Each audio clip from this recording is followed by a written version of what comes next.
Alô você, profissional da área de educação, estamos aqui com a terceira edição do Escola 10X Podcast voltado para profissionais da área de educação que estão realmente preocupados em melhorar a sua gestão e profissionalizar a estrutura das suas instituições de ensino.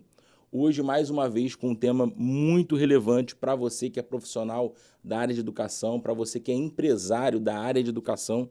Vamos falar sobre dados, sobre gerenciamento de informações para a sua escola. Para isso, eu convidei Eline Cavalcante, diretora global de Go-to-Marketing da Dream Shaper, iSchooler e eSchooling, para falar sobre dados hoje com a gente. Eline, seja muito bem-vinda. Um prazer estar aqui contigo. Obrigada pelo convite. Primeira coisa que a gente combinou, vamos explicar para o time de gestores educacionais, empresários da área de educação, o que é o Go-to-Market. Vamos lá. É uma área, né, normalmente da estrutura de revenue, estrutura de receita, né? E o que eu sou responsável? Porque, assim, cada empresa, e você vai ter vários estilos de empresas, de edtechs mesmo, que elas vão ter estruturas diferentes, né? Como eu respondo à estrutura de revenue, eu tenho as minhas atribuições que eu cuido de marketing, então aquele marketing que todo mundo conhece. Tem uma camada de pré-vendas, a gente separa, né? Pré-vendas, a área inicial ali do processo de vendas, do restante de vendas e também de marketing. A gente olha para pré-vendas sozinha, né? Embora ela esteja conversando com todas essas áreas. E canais e alianças. Então, hoje, essas coisas, né? Marketing, pré-vendas e canais e alianças são coisas que elas se conectam. A gente, para ter um resultado, e quando a gente fala de educação, ele já é um negócio complexo, né? Já tem uma necessidade de... Você não tem como comparar uma gestão de um varejo com uma gestão de uma escola. É completamente diferente. Então, da mesma maneira, a EdTech ela tem uma complexidade de processo de venda. Porque para eu chegar na pessoa certa, né, para a pessoa ideal, aquele decisor que vai entender se aquela solução ela resolve uma dor ou não, eu tenho várias etapas até chegar nessa pessoa. Às vezes o pessoal acha, tem gente batendo na minha porta o tempo todo e acha que isso é fácil. Não é fácil, né? Sim. É um processo muito cuidadoso e a gente está falando de educação, né? Um produto final que ele é diferente de um produto de um varejo, né? Como eu usei o exemplo. Então, assim, a gente tem realmente uma complexidade também de processo de venda. Então, não dá para ter, eu tenho só um vendedor fazendo isso. Isso não existe, né? Não funciona bem. Sim. Então, alô você, profissional da área de educação, já te peço, siga essa página do Escola 10X lá no Instagram, mas não deixe de curtir aqui no YouTube, de se inscrever no canal, de ativar o sininho, para que a gente possa levar conteúdo de valor a mais gestores educacionais e profissionais da área de educação.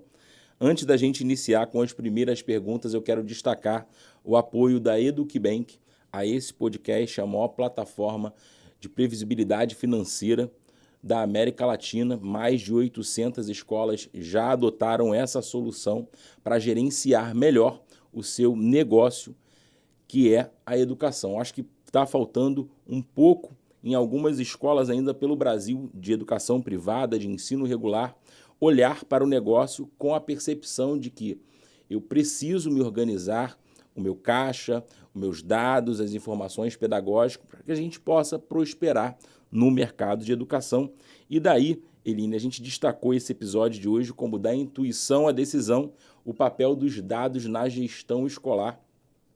Você atua com plataformas que ajudam a gestão escolar a organizar as informações da instituição de ensino. E eu te pergunto, quando a gente está falando em gestão de dados em instituição de ensino, do que exatamente a gente está falando para que o gestor de escola ele saia do cenário de que algumas informações que eu coloco aqui no Excel e comece a ter a percepção de informação poderosa para eu tomar uma decisão para saber se minha escola vai continuar no mercado competindo ou se ela vai padecer diante dos desafios que estão acontecendo aí hoje. Perfeito. Eu acho que é uma pergunta muito importante, né? A gente está vivendo há muitos anos, né, essa transição digital das escolas em várias camadas, né? Na camada de gestão, na camada de aprendizagem. E essa transição, ela gera informações que são provenientes de dados. Então, assim, quando a gente fala assim, a gestão de dados nada mais é do que você ter dados o suficiente, conseguir coletar esses dados suficientes para você ter uma informação e tomar boas decisões. Porque o dado, se ele simplesmente só é coletado, se ele está lá naquela, né, na base de dados da escola, ele não serve para nada. Sim. Né? Não serve para nada. E uma- muitas vezes, né, a escola ela tem uma riqueza de dados, tem uma base maravilhosa e resolve tudo no Excel, faz tudo manual lá na frente. Por quê? Porque o processo dessa coleta, transformar em informação e decidir, ele não é simples. Você está falando uma questão ali e eu comecei a lembrar de algumas situações que a gente acaba presenciando do gestor escolar no dia a dia. Vai chegar a época agora de rematrícula, captação de alunos. Sim. E se fala muito de reajuste. Qual o reajuste que eu vou colocar? E durante muito tempo, e ainda nos dias de hoje, o que a gente vê o gestor escolar falando? Liga lá para o concorrente e vê quanto ele vai reajustar. Uhum. E muitas das vezes isso é um processo caótico, porque a realidade do concorrente nem sempre é a sua realidade. Exatamente. E aí, o que eu sempre converso com o gestor escolar é: você já avaliou seus dados, a sua inflação interna, para saber se os 9 ou 10 ou 11 que o concorrente está colocando de reajuste, eles vão satisfazer a sua necessidade interna de custo, de crescimento, de turmas?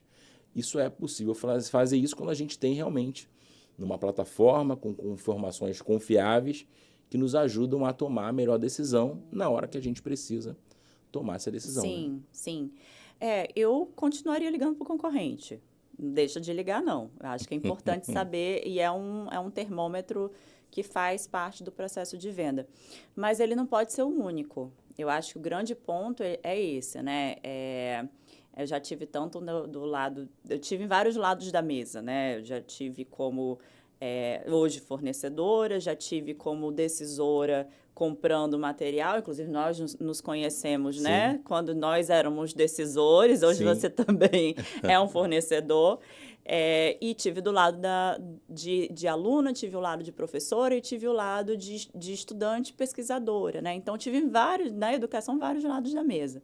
Então, no ensino superior, por exemplo, quando eu estava lá, era fato a gente selecionar quais eram as instituições, né, que eram concorrentes e pesquisar e fazer cliente oculto, visitar e tal, e saber como é que estão fazendo até o tour dentro da universidade, coisa que acontece na escola também, quando você vai receber os pais, enfim, tomada de decisão. Só que, em todos os casos, se eu não tiver um acompanhamento de engajamento, até, né, como é que está sendo o meu processo financeiro.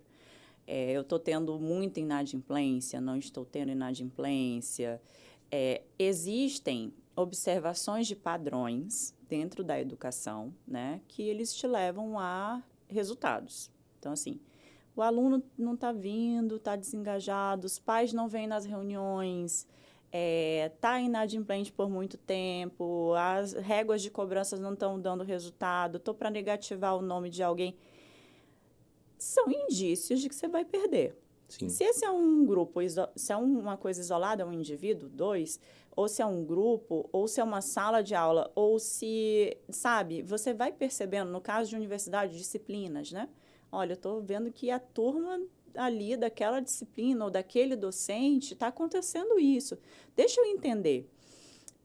Só que acaba que muitas vezes é uma atitude muito reativa, não é uma atitude proativa. Então, assim, quando eu estou entrando no meu processo de matrícula, eu vou olhar para essas coisas, né? Sim. Tem instituição que nem olha, mas assim, vou entrar no meu processo de matrícula, agora eu vou olhar para essas coisas. Não, isso tem que ser rotina. Opa, está começando a entrar no padrão que eu mapeei, peraí, o que eu vou fazer? Então, dá para perceber com clareza quem é o gestor de escola que só acumula dado e o outro que usa o dado efetivamente para tomar uma decisão. Claro, claro. E eu vou te falar assim, a tomada de decisão por dados não deve ser somente do gestor alto nível, do dono da escola, do diretor. Não deve ser só dele.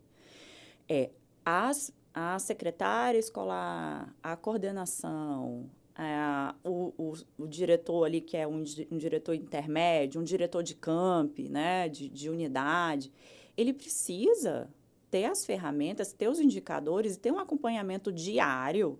E não só quando vem o pai trazer alguma coisa, quando o aluno Sim. aparece um problema, quando eu tenho que fazer uma ocorrência.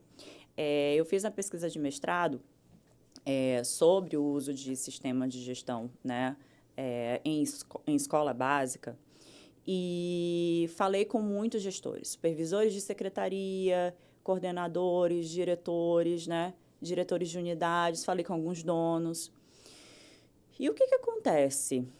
É muito claro como que a gente vê, né, pelo menos naquele grupo que eu conversei, e conversei em vários lugares, Rio, São Paulo, sul do país, né, falei com vários estilos de escola. E, cara, tem uma dificuldade muito grande de perceber qual é o momento da rotina da análise de dados.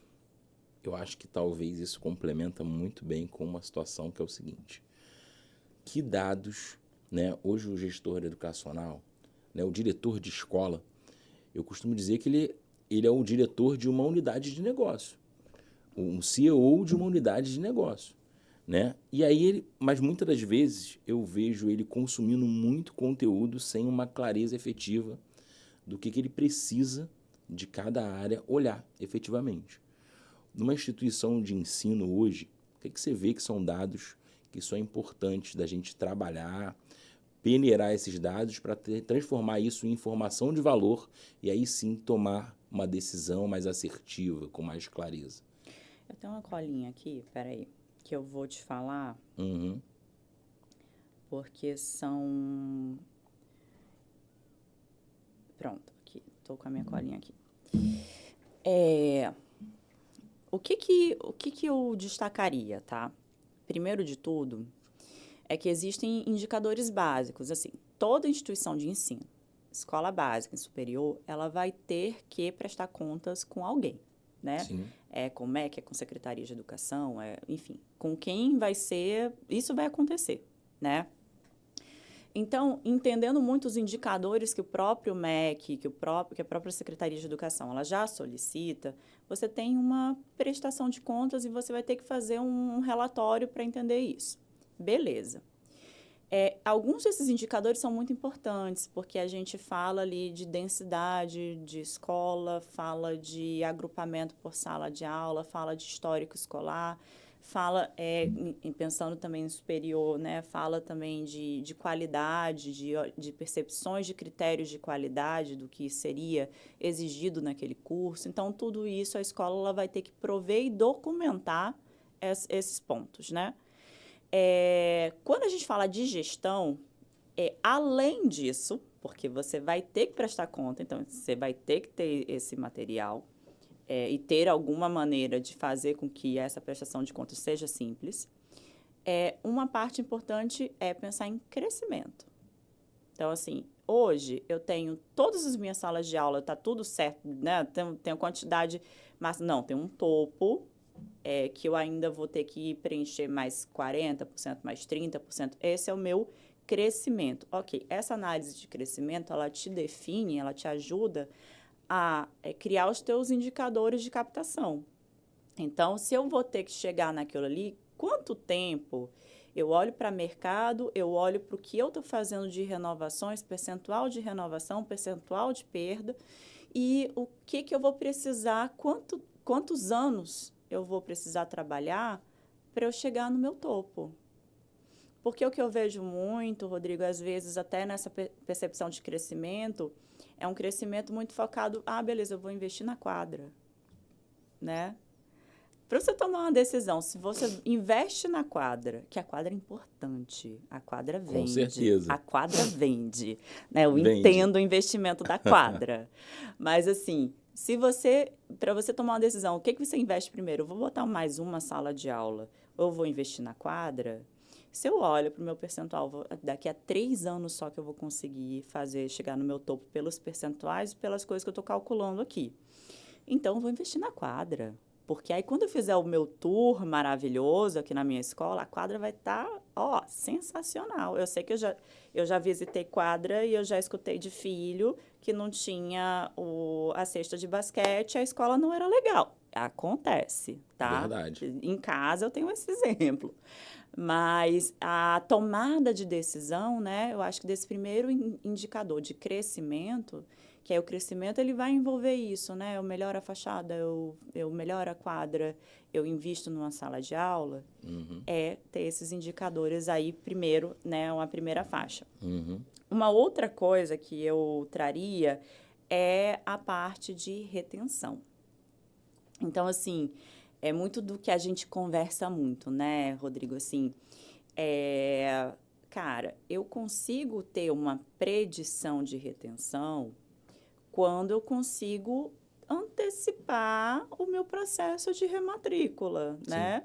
Quando eu consigo ter uma percepção, assim, de que existem algumas coisas que estão dentro do meu controle como escola que eu consigo resolver. Por exemplo, se está tendo algum tipo de problema com professores, alunos e pais, se eu tenho uma inadimplência muito alta, eu crio uma regra financeira mais rigorosa, faço uma parceria com os nossos amigos do EducBank, né? Então, eu dou um manejo para uma tomada de decisão, porque eu sei o que está latente para como um problema de rematrícula. Agora, se eu não tenho essa visibilidade, assim, seguindo ainda alguns padrões antigos, começa a rematrícula muito tarde, você perde tempo e você ainda abre uma brecha de mercado. Porque quem começa a captação cedo e é teu concorrente, e ele oferece um valor melhor, e o problema que você está tendo principal é financeiro para as escolas, então, a percepção de valor dos seus, né, clientes, que é aluno e pai, e principalmente pai, que é o que paga, que a diferença é financeira, você vai ter uma evasão simplesmente porque a percepção de valor é financeira. Agora, se você tem outra percepção de valor para os seus pais, né, para os seus clientes, fica muito mais fácil você iniciar um processo em que ele vai entrar numa rematrícula antes, porque ele quer garantir que ele vai continuar aquela escola.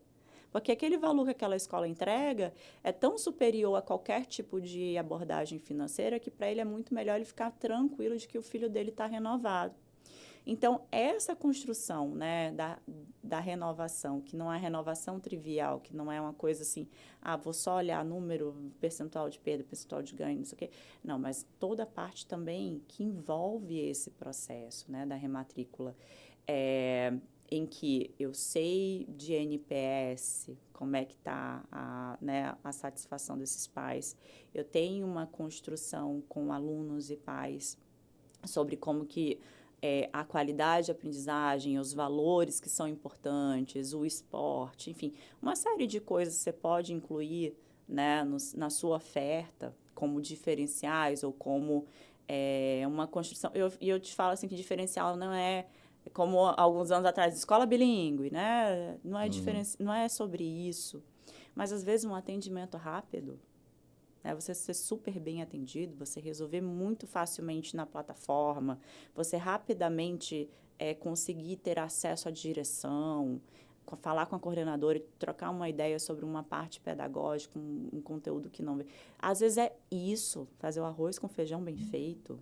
Isso já te entrega um valor dentro da escola para os pais e para os alunos que é intangível, que aí você vai para a escola do lado que não te atende bem. Sim. Sabe? Sim, você conseguir perceber com clareza o que as famílias buscam. Isso. Então, alô você, profissional da área de educação, primeiro, não deixe de se inscrever no canal, ativar o sininho, para que a gente possa levar informação de valor para mais gestores escolares. Eu não sei a sua realidade hoje, se você é um gestor de escola, se você é um professor, se você é um dono de escola, se você é um empresário que tem várias escolas dentro da sua rede. Mas a realidade é a seguinte, quando a gente está falando de dados, primeiro, obviamente, na medida que você vai evoluindo na profissionalização do seu negócio de educação, você tende a contratar ferramentas e tornar a gestão ainda mais profissional. Mas, dentro desse processo, você pode estar gerenciando por uma planilha de Excel ou uma planilha no Google Sheets. O mais importante é você conseguir, como a Eline trouxe aqui, quais são os seus indicadores de retenção, de captação, quantos leads te procuram, quantas famílias preencheram lá a sua pesquisa de satisfação, apontando algum problema que acontece na sua escola e você precisa resolver. Tudo isso são dados que você manipula e transforma isso em informação. Tem uma taxa muito alta de famílias reclamando da ausência da quadra ou de um professor que não está apresentando um bom comportamento em sala de aula. Tudo isso é informação para você trabalhar ao longo do seu processo. E o que eu percebo muitas das vezes, Eline, é que o gestor educacional, quem está ali à frente de uma unidade de negócio, ele não percebe que ter esses dados, manipulá-los para que eles virem informação de valor, eles não têm noção de que isso pode dar a ele previsibilidade financeira, previsibilidade de matrículas, e isso muda totalmente o cenário dele, né? Totalmente, totalmente. E, assim, adicionando a isso, né? Quando a gente fala de previsibilidade, você só consegue prever, né? Ninguém tem bola de cristal. Sim. Você só consegue prever aquilo que você consegue ter histórico. Então, assim, muito se fala, eu vou conseguir fazer uma boa gestão de dados, vou contratar um sistema, né? Vamos contratar a escola, que é o meu sistema. Sim. Beleza, a gente vai contratar, a gente vai fazer uma boa gestão de dados, mas assim, se a gente não tem um processo claro na escola do que fazer com esses dados, mais uma vez, pode ser o melhor sistema do mundo, pode ser a escola, que é o melhor sistema do mundo. E o gestor está lá, não envolveu docentes, os professores estão perdidos, e o professor tem dificuldade de lançar nota acadêmica, não vai acontecer na escola, mas pode acontecer de ter uma dificuldade porque ele nunca viu aquele sistema, porque ele tem alguma dificuldade até tecnológica, existe uma diferença, né?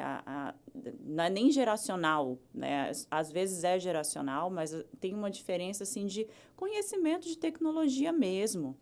Existem profissionais mais analógicos do que outros, né? Sim. Quando você faz uma transição tecnológica, você precisa fazer uma transição completa, que isso inclui treinar as pessoas. Inclui criar os processos, inclui dar clareza do processo e da etapa do processo e do indicador que precisa ser trabalhado. Então, assim, se eu sou gestor e eu vou cobrar algo de alguém, né, do coordenador, do professor, eles precisam ter clareza do que eu vou cobrar. E para que eles tenham clareza do que eu vou cobrar e do que eu preciso cobrar, eles precisam ter ciência de que aquilo vai ser cobrado. Claro. Então, assim, parece ser óbvio, né? Parece uma coisa trivial. Não é trivial. Não é óbvio. Porque na prática se entrega tudo e fala, eu preciso ter esse resultado aqui. E não se acompanha as estatísticas, as tarefas que precisam ser executadas, e tudo isso gera indicador para você cumprir aquilo ali de maneira eficiente. Isso quando a decisão não é top-down, né? Não envolve todo mundo no processo, de repente tinha uma ferramenta, muda para outra. Tinha um caso de um coordenador que eu estava conversando, que ele tinha uma dificuldade enorme de conseguir pesquisar os nomes dos alunos, porque o sistema que ele tinha que colocar asterisco no sobrenome que você tinha que adivinhar que o aluno tem. Então, assim, se de repente o aluno tem 3 sobrenomes, ele só sabe de um sobrenome, porque é o sobrenome que, né, do dia a dia ali da escola. Aí vem 300 alunos e para ele conseguir achar aquele, ele tem que colocar um asterisco no lugar certo. Então, assim, quantas vezes você não já chegou numa escola em que o coordenador, o diretor, está ligando para a secretaria, me ajuda aqui a achar o aluno, puxa essa ficha aqui para mim, né? Então, a secretaria ela tem que ser MacGyver e ela tem que estar disponível não só para atender, não só para atender o presencial, para atender o telefone, para fazer uma imputação de dados manual correta, né? Porque o sistema tem que estar correto, até para gerar o histórico. E ainda ir lá para ser suporte, né, do coordenador, do diretor, enfim. Então, assim, tá o tempo todo nessa dinâmica de apaga incêndio, né? Apaga incêndio. Enquanto que isso poderia ser um dashboard, enquanto Sim, poderia ser um clique. sim.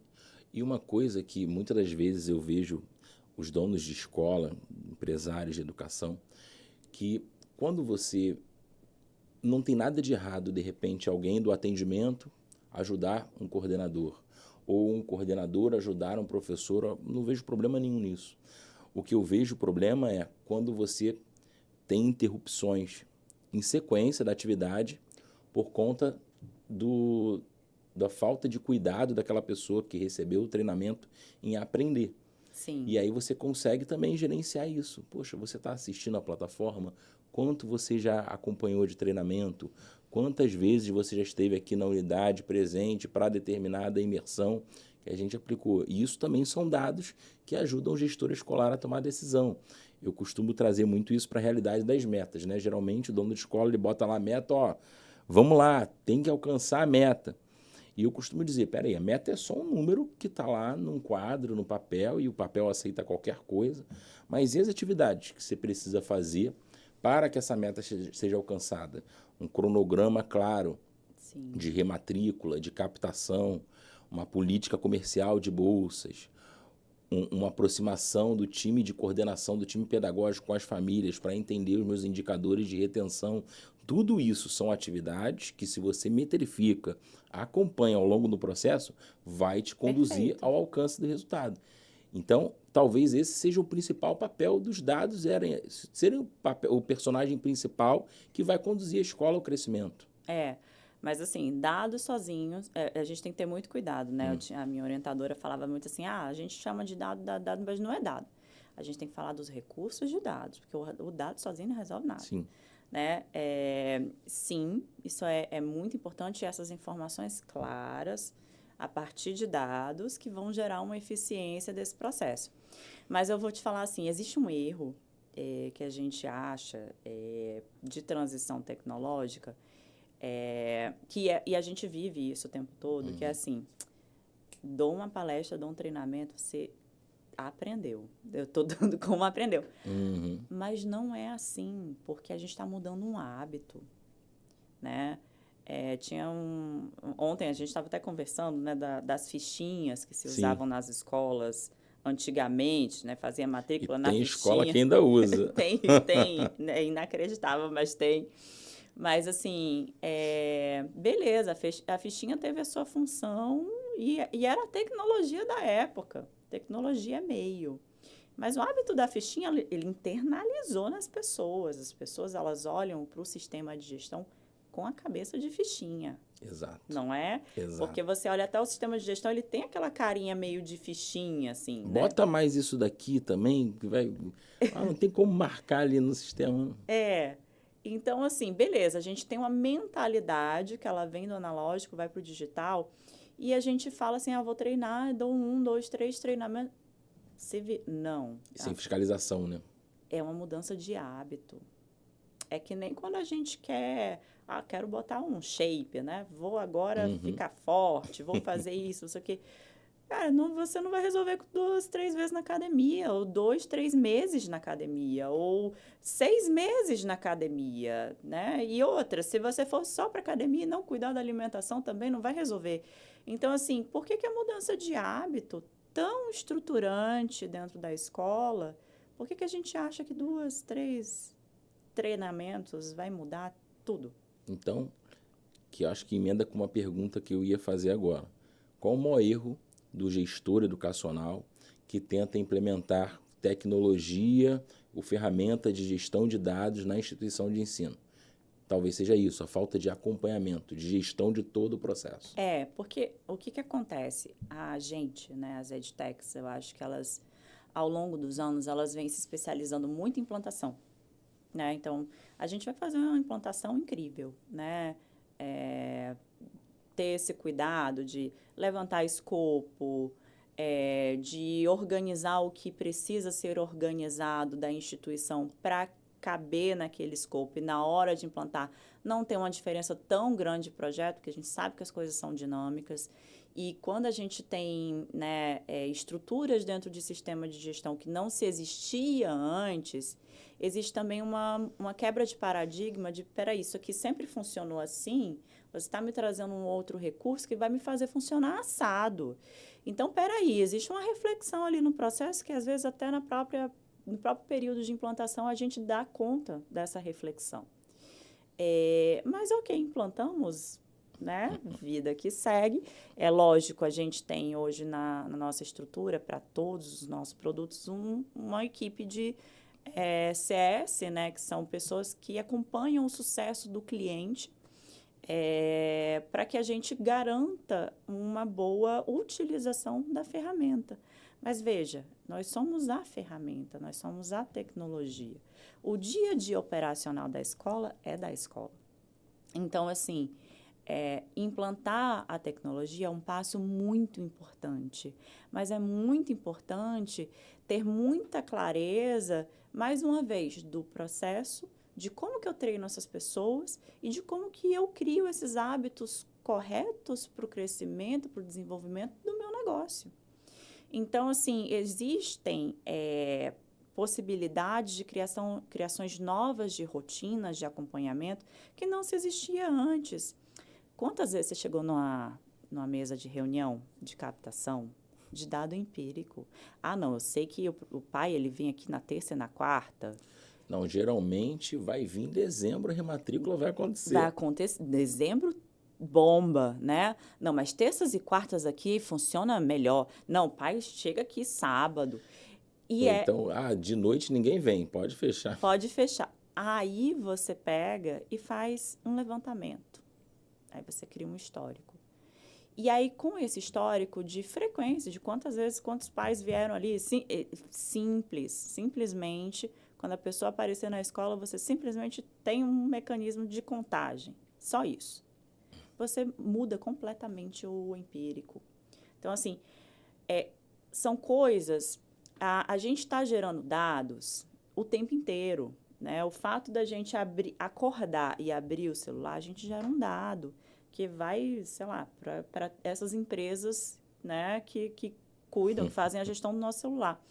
Mas, assim, a escola, ela tem uma condição de fazer as mesmas coisas. Então, assim, mandou lista de atividades para os alunos. Quantos alunos abriram? Quantos alunos chegaram até o final? Eu não posso ficar olhando só para a nota. Sim, porque acaba sendo um negócio muito superficial. Sim. Né? E aí, o que eu vejo? Tem muita escola, né? Hoje a gente tem escolas abaixo de 100 alunos, que é um cenário. A média nacional é em torno de 200 alunos, mas tem escolas gigantes, que já são maduras nesse processo de gestão ou já tem algum conhecimento. Para a escola que está começando a se organizar, eu vejo isso muito em curso preparatório e pré-vestibular. Uhum. Que aí o curso começa a se estruturar e ele começa a descer para oferecer ensino médio, depois Fundo 2 e assim por diante, mas não faz ainda um acompanhamento devido das informações que possui dentro da escola. Sim. Por onde esse gestor escolar, esse dono de escola, esse empresário, pode começar a implementar uma cultura de gestão de dados dentro da sua instituição de ensino? Perfeito. Mais uma vez, começa pelo processo. Define quais são os indicadores. Eu acho que, assim, um resumo dos indicadores principais na captação, retenção, financeiro e aprendizagem. Esses 4 são o mínimo que você tem que desenvolver bem, né? E a prestação de contas lá que você vai fazer com os órgãos competentes. Então, você conseguindo conciliar, ok, eu preciso desses indicadores, agora, como que eu vou conseguir esses indicadores? Eu vou ter que contratar uma tecnologia, vou ter que fazer esse processo e vou ter que treinar essas pessoas. E vou ter que ter um acompanhamento desse dia a dia dessas pessoas. E o gestor ter um acompanhamento de dia a dia de dados, né, de informação. Então, assim, não adianta, mais uma vez, ele levantar o dado na hora que o bicho está pegando, né? Na hora que vai começar a captação, na hora que a coisa está tá pegando fogo ali, que ele quer saber por que que não, né, não tá batendo caixa, não tá fechando caixa, não tá pagando folha, e aí agora que eu vou olhar para tudo e ver um negócio, uma bola de neve. Então, assim, tem que ser dia a dia. Tô olhando frequência no dia a dia. Olha, quantos por cento dos meus alunos vieram hoje? Teve algum tipo de detrator? Teve alguma situação, né, na escola?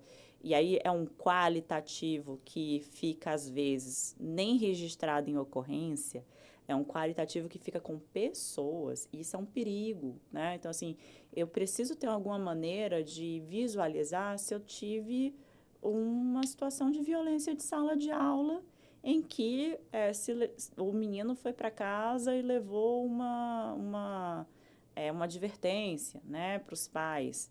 Ah, isso foi por dentro da agenda digital. Não, isso foi num papel. Ok, isso tá no registro de ocorrência. Mas e quando isso aconteceu e não levou a advertência? E foi só uma conversa ali.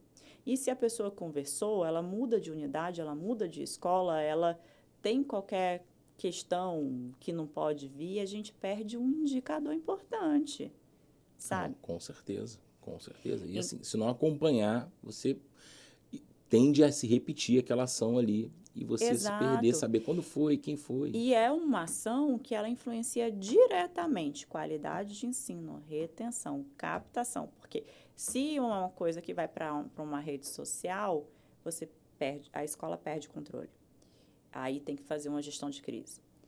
Se é uma coisa que gera um desconforto na sala de aula, vão ter uns alunos que não vão gostar disso, vão reclamar com os pais, não foi quem sofreu diretamente, não foi quem fez diretamente, mas quem estava ali passou um desconforto e isso já vai para sabe? Então, são pequenas coisas que vão acontecendo ali no dia a dia que a gente tem uma capacidade de entender padrões, porque eu acho que o grande objetivo dessas informações, né, que vem dos dados, é entender esses padrões. E a partir desses padrões, você tomar decisões mais rápidas, mais inteligentes e mais eficazes. Então, dados sozinhos, eles não geram decisões, mas as boas decisões precisam desses dados. E às vezes até pequenos ajustes que você faz na escola, sem ter a percepção exata de quem é o teu público, que é o tipo de informação que os dados trazem para você, né? Quem é o teu público-alvo? Quem é a persona que consome a sua escola? Quem é o público que tem aderência à sua escola? Uma vez a gente estava fazendo uma pesquisa com pais que deixaram uma escola, iniciando um processo de consultoria, e a gente descobriu que tinha um volume de pais que saíram da escola porque aquela escola não celebrava Dia das Mães, celebrava nem Dia dos Pais, celebrava Dia da Família. E aí teve uma evasão ali de 5, 6 pais, famílias, que saíram, falaram, não, a gente saiu porque a escola não celebra o Dia das Mães nem Dia dos Pais. E pra gente era muito importante, eram pais do infantil, e muitas das vezes a gente está ali, mãe que tem o sonho de ser mãe, que tem o sonho de viver aquilo ali, Sim. que tem... Eu vejo donos de escola em algumas situações que falam, poxa, mas a gente tem que fazer esse evento todo ano, de, sei lá, uma festa junina ou o Dia das Mães. Mas isso daí é cultural do nosso país, as famílias esperam aquilo ali, elas querem viver aquele momento. E por mais que, em alguns momentos, para a instituição de ensino, possa parecer repetitivo, é o sonho daquela família viver aquilo ali. E aí as mães falaram, não, a gente saiu por conta desse motivo. E a escola era uma escola que historicamente fazia Dia das Mães e Dia dos Pais, e um ano para o outro eles simplesmente pararam de fazer, pegando as famílias de surpresa. Mostra que você nem compreende o teu público, né? E é um tema super sensível esse da família, Super né? sensível. Porque até a gente estava conversando até internamente mesmo sobre calendários de eventos que a gente deveria trazer na empresa, né? E pensando também nessa mudança das escolas de falar mais de festa da família, porque realmente, às vezes, você tem uma situação familiar de uma ausência de uma mãe, de um pai, Sim. e esse Dia dos Pais, Dia das Mães, se tornam momentos extremamente dolorosos, né? Então, você vai ter situações de grupos, né, daquela escola em que eles vão ter esse sonho e é legítimo, né? Sim. Eu acho que é uma coisa assim que realmente muitas mães que desejavam muito passar por um Dia das Mães na escola, é muito bonito, eu passei por vários, me emocionei em vários E eu sei como é que é isso, mas, ao mesmo tempo, a gente tem realmente construções familiares que cada vez mais estão diferentes e que a gente também precisa agregar e criar o momento delas. Então, não sei se um dia a gente vai ter que fazer alguma festa da família segmentada, né? Ó, se você é mãe, vai para cá, se você é pai, vai para cá, se você é pai, vai para cá. Qual é a sua estrutura familiar? Se você é avó, né, vem para cá. Então, assim, eu não sei se em algum momento a gente vai ter que fazer esse tipo de segmentação para cada um encontrar a sua identificação, né? Independente de gênero, independente da formação, mas que a família, hoje a construção da família ela é muito diversa e ela é muito múltipla, e eu acho que muito baseada num princípio do amor, né? Sim. Então, realmente virou um tema sofisticado para a escola. Mas, assim, essas festas, né, junto com uma festa junina, junto com ações de fim de ano, né, são inserções, né? Então, são momentos de você trazer a comunidade para a escola. E é momento puro de venda de valor. É um momento fundamental de venda de valor. Não pode ser uma dor para a escola, tem que ser uma coisa prevista. Sim. Então, eu olho para ano fiscal, é como a gente faz planejamento de empresa. Eu olho para ano fiscal, eu olho para tudo que eu vou ter que ter de eventos, de investimentos, de ações que vão me trazer retenção, captação, brand awareness, né? Construção de valor, eu acho que até mesmo engajamento, né? Sim. Então, assim, quando você tem pais que são participantes ativamente da escola, eu gosto muito daquele modelo americano, sabe? O Barack Obama era treinador das filhas dele de basquete na escola. Imagina, o presidente dos Estados Unidos se envolvendo na escola das filhas para treinar a equipe de basquete. Eu acho que é isso que faz com que a gente mude socialmente, quando a gente tem os pais também têm essa parte cívica de, peraí, eu estou formando pessoas que são os meus filhos e são da minha responsabilidade, mas eu tenho também uma responsabilidade comunitária ali com aquela comunidade escolar. Então, eu acredito muito nesses formatos, né? É uma coisa muito minha de opinião. Mas são esses momentos que proporcionam, né? São esses momentos que proporcionam essa capacidade de engajamento, a agregar, né, essa comunidade escolar, que é a comunidade que é seu cliente, né, que te compra, que te paga todos os meses e que precisa desses movimentos, né, que infelizmente com a vida hoje moderna não tem como ficar todo dia indo, né, e vivenciando as experiências escolares, porém acompanhando em casa e porém indo nesses encontros e eventos que são proporcionados. Legal. Né? Então, alô você, profissional da área de educação. Estamos falando sobre gestão de dados dentro da sua instituição de ensino. Me conta aqui nos comentários desse vídeo se você já sentiu que perdeu alunos ou perdeu oportunidades no mercado onde você está inserido de matrículas, simplesmente porque você não tinha informação para você tomar a decisão que você precisava. E aí, já me encaminhando aqui para a nossa reta final do nosso papo aqui com a Eline Cavalcante, olhando para o futuro de edtechs, inteligência artificial, de SaaS, o que você vê, Eline? Que a escola, qual vai ser a escola que vai prosperar nesse mercado de educação cada vez mais competitivo, que chegou a uma espécie de platô de matrículas? Como elas vão, quem vai ser a escola que vai conseguir prosperar nesse cenário? Vou te falar uma coisa, que eu acredito que é a escola que conseguir manter a humanização do processo. Porque o que acontece? IA já é realidade. Os alunos já estudam com IA, o professor já corrige com IA.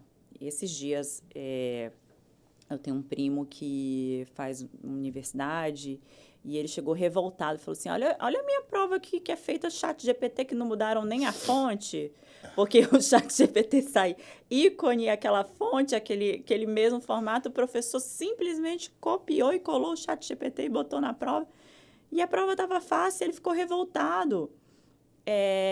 Então, assim, eles sabem, eles usam, o professor usa, né? Isso acontece. Então, assim, existe um processo muito parecido quando a gente estava falando do... Nossa, agora eu vou me entregar de idade. Do retroprojetor. Retroprojetor, quando ele chegou, era difícil de usar todo... Era um negócio, assim, artigo de última geração. Sim. Você conseguir fazer uma exposição de imagens para a sala de aula, trocar aqueles... Né, Exatamente. aqueles plásticos lá, né? O pessoal até fazia historinha e andava os bichinhos com Sim. plásticozinho que você andava assim. É uma tecnologia que foi meio e que veio e que os professores aderiram e foram fazendo uma adoção e depois se institucionalizou, né? As escolas passaram a comprar e a disponibilizar. Eu acho que nessa era que a gente está de tecnologia e essa IA que ela tem uma capacidade de fato, exponenciar um conhecimento, né? Até então, a gente não tinha você tinha uma série de informações e conteúdos disponíveis na internet, uma soma absurda e que a gente está o tempo todo recebendo, uma produção de conteúdo de rede social, enfim, que é também muito grande, mas a IA, ela exponencia isso para um outro aspecto. Verdade. Né? Ela agiliza muito o trabalho, coisa que a gente demorava uma semana para fazer, você faz em 5 minutos. Então, assim... Beleza, isso já é uma realidade. Já é uma realidade o uso de tela, né?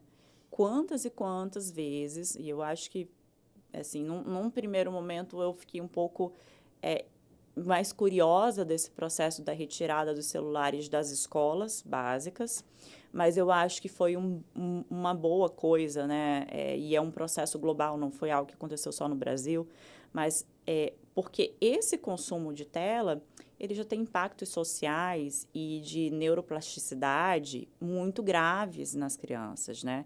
Então, assim, quantas vezes você está numa mesa, você vai jantar e você vê uma família que as crianças, às vezes, tá cada um numa tela, né? Os pais com seus celulares, as crianças no tablet, ninguém ali conversa. Quando a coisa ela vai ainda mais incômoda, né? A gente vai falar de uma transgressão ou de algo que a criança fez e você vai chamar a atenção. Olha se ele não puxa o celular. Sim. Olha se ele não desvia daquele assunto incômodo, do assunto inconveniente. Porque a leitura, por exemplo, estudar dá trabalho, estudar cansa, né? É um tipo de exercício também. Sim. É muito mais fácil você abrir o YouTube, estudar pelo YouTube e ver o vídeo do YouTube. E eu não estou dizendo assim, que o YouTube não que é ruim, entendeu, para isso. Mas é que tem que ter limite. Porque Sim. o fato de ler, o fato de você se exercitar, o fato de você parar para fazer questão, parar para escrever, usar a mão para escrever manualmente, não só digitar, isso tudo faz parte de um desenvolvimento humano. Então, eu acredito que a escola ela conseguir institucionalizar o uso da IA. Então, ok, vocês vão usar IA, mas essa minha IA que eu uso aqui como escola, que tem essas diretrizes, que tem essas regras, está o tempo todo pensando nas regras de uso, de como que isso acontece, e pensando também em responsabilidade digital, mas o tempo todo humanizando esse processo, procurando socializar, né, de fato, e procurando com que o desenvolvimento humano ele consiga passar não somente pela tecnologia, mas pelo lado social, o olho no olho, o resgate dessas coisas. E olha assim, eu sou mestre em informática. Eu comecei a olhar e a estudar isso pelo sistema para depois chegar nas pessoas. Eu estou aqui o tempo todo falando de processo de gente, de treinamento, mas é porque, de fato, a gente não vai virar máquina. Sim. Acho que o desafio é exatamente isso, principalmente na escola, né?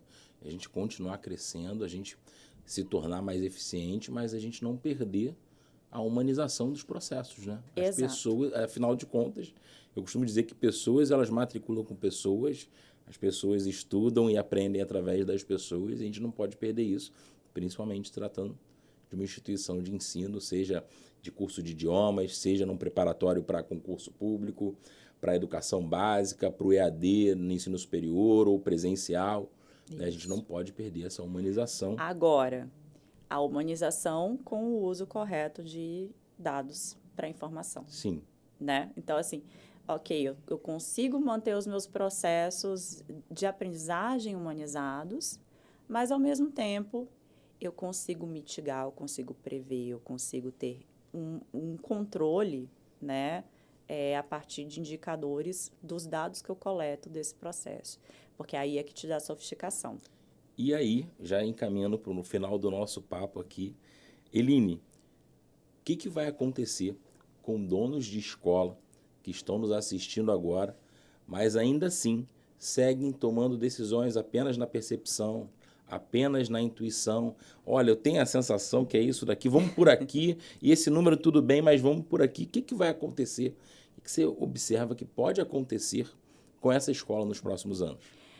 Eu acho que ela perde total competitividade, né? Porque, ainda mais uma vez, trazendo o recurso da IA, até o que você tinha de análise qualitativa, ela consegue fazer uma percepção, uma coleta e uma predição qualitativa, né? Eu não estou falando só de número aqui, não estou falando só da presença lá da unidade, estou falando dos estilos de ocorrência, né? Estilos de abordagem dentro da escola. Então, isso a gente consegue fazer um mapeamento de quantos casos, de quantos alunos, de quantos estilos de assuntos foram abordados, debatidos e tal. Então, assim, a escola que ela não consegue trabalhar com isso agora, ela perde competitividade. Ela não, assim, o tempo que a gente tinha de transformação digital, ele já passou, a gente já está atrasado. E o tempo de mitigação, né, de qualquer tipo de prejuízo de gestão, ele já começa a estar atrasado também, porque você vai ter grandes grupos, né, essas aquisições de escolas que estão acontecendo, que eles são muito profissionais com dados, né? Eles trabalham de uma maneira muito profissional. Então, a gente sabe que ainda existem escolas que são de gestões mais tradicionais, que, né, tem alguns controles de KPIs, mas que são muito simplistas em relação ao que a gente compara com grandes grupos que fazem aquisições de escolas e que entendem do processo e que entendem muito claramente, por exemplo, quando eu estou tendo uma evasão absurda por preço, mas eu sei qual é o meu valor e eu sei que daqui a um ano esses alunos voltam. Sim, sim. Você sabia. Na verdade, é você Ele não entra em entender, desespero. é você saber quem você é nesse Exato. contexto do cenário. Exato. Então, assim, hoje a gente consegue ver isso acontecendo, né? E eu acho que quanto mais a escola ela andar para essa profissionalização, maior competitividade ela vai ter, porque ela vai tomar melhores decisões, porque ela vai empregar o dinheiro dela no lugar certo, ela vai otimizar a operação, né? E ela consegue oferecer melhor qualidade de ensino, qualidade de tudo, né? De todo o processo de gestão escolar. É isso. Mais uma edição do Escola 10X. Alô, você, profissional da área de educação, não deixe de ativar o sininho, se inscreva no canal do Escola 10X Podcast. Curta esse vídeo e nos ajude a levar mais conhecimento para profissionalizar o mercado de educação no nosso país. Ficamos aqui com mais uma edição. Muito obrigado, Eline, pela tua presença, pelo papo, foi incrível. E até o nosso próximo encontro aqui no Escola 10X. Até mais.